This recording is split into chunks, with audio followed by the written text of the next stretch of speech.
Salam hörmətli tamaşaçılar. Hər birinizi OTV-nin efirində xoş gördük.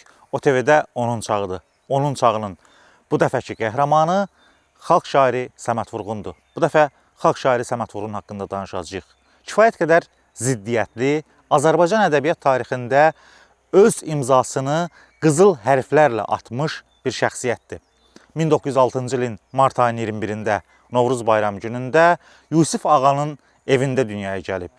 Evin ikinci, həm də sonuncu evladı idi. Qardaşı Mehdixandan fərqli olaraq kifayət qədər ədəbiyyata meyl olub, baxmayaraq ki, Mehdixan Vəkilov da Azərbaycan ədəbiyyatında, ədəbi tənqidində öz dəstxətli yeri olan araşdırmaçılardan, ədəbiyyatşünaslardan biri idi. Qori müəllimlər seminariyasını oxuyur, amma buna qədər Səməd Vurğunun həyatı kifayət qədər keçməkeşli olmuşdu. 6 yaşında anası Məhbubə xanımı itirmişdi və Səməd Vurğunun erkən yaşda anasını itirməyi bir şeirində bir misra ilə xüsusi vurğulanır. Tək çocuqdum, yerə gömdülər səni.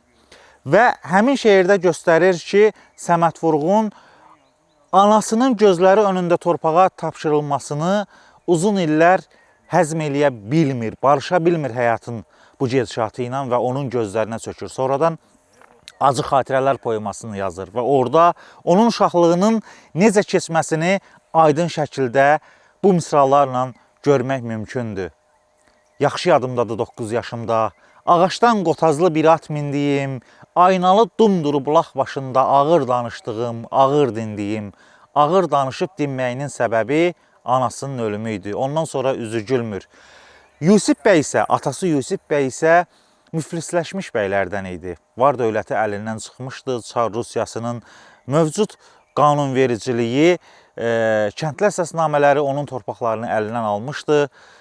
Kəndlilərə paylanılmışdı və beləliklə Yusif bəy müflisləşmişdi. Amma buna baxmayaraq oğlu Səməd Vurğunu, Qara Səmədi Qoriyə, Gürcüstana göndərir. Qori müəllimlər seminariyasında oxumaq üçün. Və sonradan həmin seminariya Qazağa köçürülür, Firidun bəy Köçərliyin rəhbərliyi altında və o da Qazaqda təhsilini davam etdirir. Səməd Vurğun Azərbaycan ədəbi dilinin yaradıcısıdır. Bu bir mənalıdır. Səməd Vurğunun dili nağıl dili idi. Ona görə ki, uşaqlıq illərindən, uşaq yaşlarında kəndlərdə, toyda, mərəkələrdə günlərlə 3 günlük, 5 günlük, bir həftəlik toy məclislərində o aşıq havacatlarını dinləyirdi. Və Hüseyin Cavid kimi böyük bir duhanın həll eləyə bilmədiyi dil məsələsini Səməd Vurğun çox istəklə və üstünlüklə çözə bildi, istedad üstünlüyülə və Azərbaycan ədəbi dili məsələsini bir dəfəlik həll elədi. Və bugün biz çox şairlər elə onun yaratdığı ədəbi dildə yazıb yaradırlar. Vaqifin qoşmalarının dili idi həmin dil. Eyni zamanda epik janrın, poetik epik janrın yaradıcılarından biri məhz Səməd Vurğun idi. Onun şeirlərində bulaq kimi axıcı, billur kimi saf Azərbaycan dilinin ən gözəl koloritlərini görmək mümkündür. Adicə Komsomol poemasında o giriş hissəsi çox nağılvari və çox ustalıqla bunu poetik olaraq, poetik və publisistlik üslubda qələmə alıb. Doğrudur, poetik baxımdan o qədər zəngin olmaya bilər, amma axıcılıq baxımından çox rəvandır. Azərbaycan dilinin bütün üstünlüklərini ortaya qoya bilir. Məsələn, Komsomol poemasında deyir ki, Ayazlı şaxtalı bir qış axşamı 7 yoldaş olub yola düzəldik, qarlarla örtülü bir düzə gəldik. Ayazlı şaxtalı qış axşamı o ay dediyimiz göylərin şamı o qarlı düzlərə baxıb yanırdı, yolçular getdikcə yol uzanırdı. Görürsünüz necə axıcıdır. Səməd Vurğun eyni zamanda atalar sözlərini çox ustalıqla şeirə çevirə bilirdi. Məsələn, muğan olsa biri 3 eylər, muğan tufan olsa 3-ü heç eylər. Və yaxud da keçinin əcəli yetişən zaman çoban çomağına sürtünər heyvan deyirdi şeirlərində, yaratdığı poetik kompozisiyalarda. Səməd Vurğun eyni zamanda o elə bir istedada malik idi. Hətta mən düşünürəm ki, Sovet dövrünə tuş gəlməsəydi, bəlkə də Azərbaycan ədəbiyyatının Nizamidən, Füzulidən, Nəsimdən sonra ən böyük dühası ola bilərdi. Onun poetikasında çox uğurlu misraları var. Məsələn, deyir ki, göylərə baxıram qapısı bağlı, çox mistik ifadədir.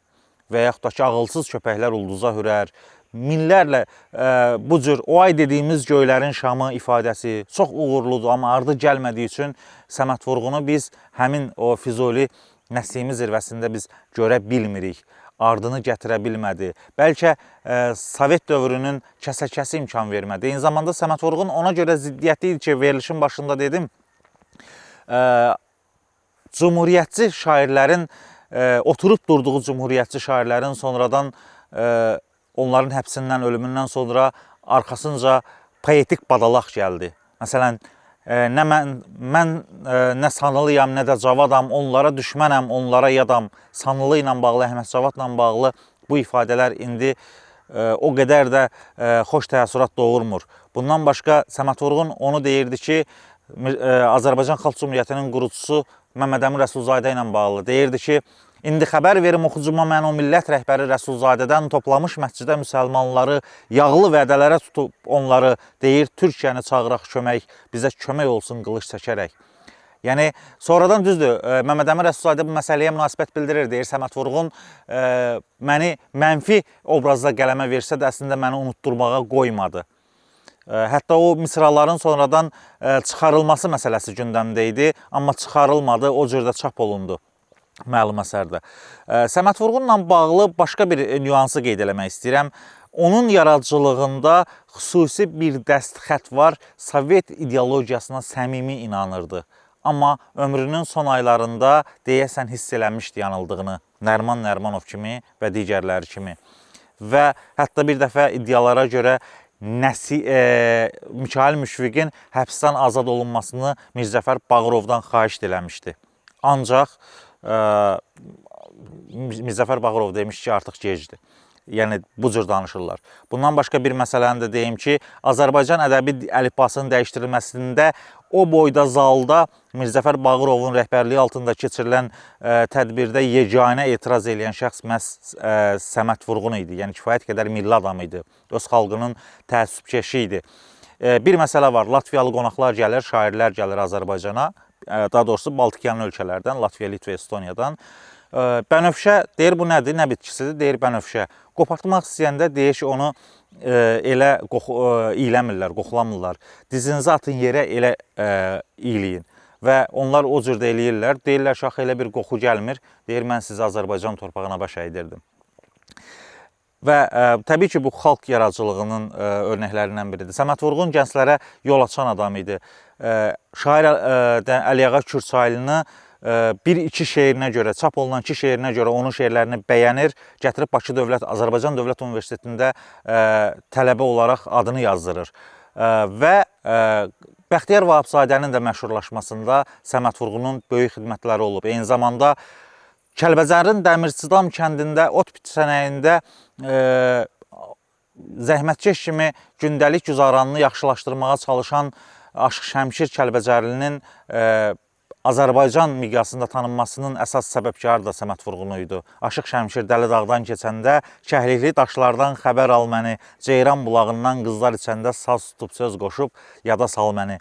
Bu Kəlbəcərə son səfəri idi və beləcə onlar arasında isti münasibət yaranmışdı. Bəxtiyar Vahabzadənin məşhurlaşmasında məndən yaxşı şair dediyi yeganə adam idi Bəxtiyar Vahabzadə və onlara, bəlkə doğrudur, Səməd Vurğun Bəxtiyardan daha da qat-qat üstün istedada malik idi. Ancaq bununla Bəxtiyarın yolunu açmışdı.